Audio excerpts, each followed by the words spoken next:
जय श्री राम। आज हम सुनेंगे बहुत सुंदर कहानी। तेनालीराम की ही ये कहानी है। तेनालीराम और विद्वान पंडित की कहानी बहुत ही दिलचस्प कहानी है। कहानी अच्छी लगे तो वीडियो को लाइक और शेयर कर देना। एक बार की बात है, विजयनगर साम्राज्य के राजा कृष्णदेवराय के दरबार में राममूर्ति नामक दक्षिण के एक बहुत बड़े विद्वान ब्राह्मण आए। उन्होंने राजा कृष्णदेवराय से कहा, महाराज, सुना है आपके दरबार में बहुत बड़े बड़े विद्वान हैं।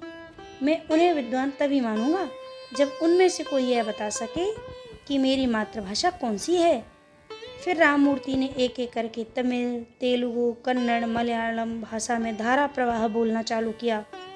उनकी भाषा सुनकर ऐसा लग रहा था मानो वह जिस किसी भी भाषा में बोलते थे वही उनकी मातृभाषा है। उनके बोलने के तरीके से उनकी मातृभाषा का पता लगाना बहुत मुश्किल था। राजा कृष्णदेवराय ने तेनालीराम को देखते हुए कहा, तेनालीराम, क्या अपने दरबार में ऐसा कोई विद्वान है जो इनकी मातृभाषा बतला सके? तेनालीराम समझ गए कि राममूर्ति की सभी भाषाओं में बहुत अच्छी पकड़ है। तेनालीराम ने महाराज कृष्णदेवराय से कहा, महाराज, इनके जैसे महान विद्वान अगर यहाँ कुछ दिन और मेहमान बनकर रुके तो हमें अपनी सेवा का अवसर दें। यह बहुत बड़े गर्व की बात है। महाराज कृष्णदेवराय भी तेनालीराम के इशारों को समझ गए और उन्होंने भी विद्वान से कुछ दिन महल में रुकने का अनुरोध किया। राममूर्ति 3 दिन महल में रुकने के लिए तैयार हो गए। दूसरे दिन जब राममूर्ति नित्य कर्म के लिए जा रहे थे तो तेनालीराम भी उनके साथ चलने लगे। रास्ते में एक कांटा राममूर्ति के पैर में चुभ गया और राममूर्ति ने अम्मा अम्मा बोलते हुए अपना पैर पकड़ लिया। तेनालीराम ने राममूर्ति के पैर से कांटा निकाला, जिससे राममूर्ति को आराम मिल गया। राममूर्ति 3 दिन महाराज कृष्णदेवराय के मेहमान बनकर रहे।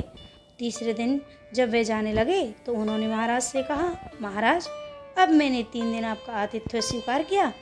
अब मैं अपने घर जाना चाहता हूँ। क्या आपके दरबार में कोई विद्वान है जो मेरी मातृभाषा बतला सके? तभी तेनालीराम खड़े हुए और बोले, महाराज, राममूर्ति बहुत बड़े विद्वान हैं। इनकी बहुत भाषाओं में मजबूत पकड़ है। यह पता लगाना बहुत कठिन है कि उनकी मातृभाषा कौन सी है, किंतु मैं दावे से कह सकता हूँ कि इनकी मातृभाषा तमिल है। यह सुनकर राममूर्ति बहुत प्रसन्न हुए और तेनालीराम से पूछा, तेनालीराम, तुम्हें कैसे पता चला कि मेरी मातृभाषा तमिल है? तेनालीराम बोले, जब आपके पैर में कांटा चुभा था तब आपके मुख से अम्मा अम्मा शब्द निकले थे।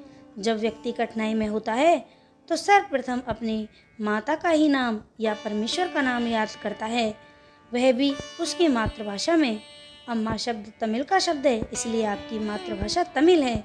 तेनालीराम की बुद्धिमत्ता को देखकर राममूर्ति बहुत प्रसन्न हुए और तेनालीराम की बुद्धिमत्ता की प्रशंसा करते हुए चले गए। राजा कृष्णदेवराय ने प्रसन्न होकर तेनालीराम को ढेर सारे उपहार और सम्मान दिए। तो ये है हमारे आज के विद्वान पंडित तेनालीराम की कहानी। जय श्री राम।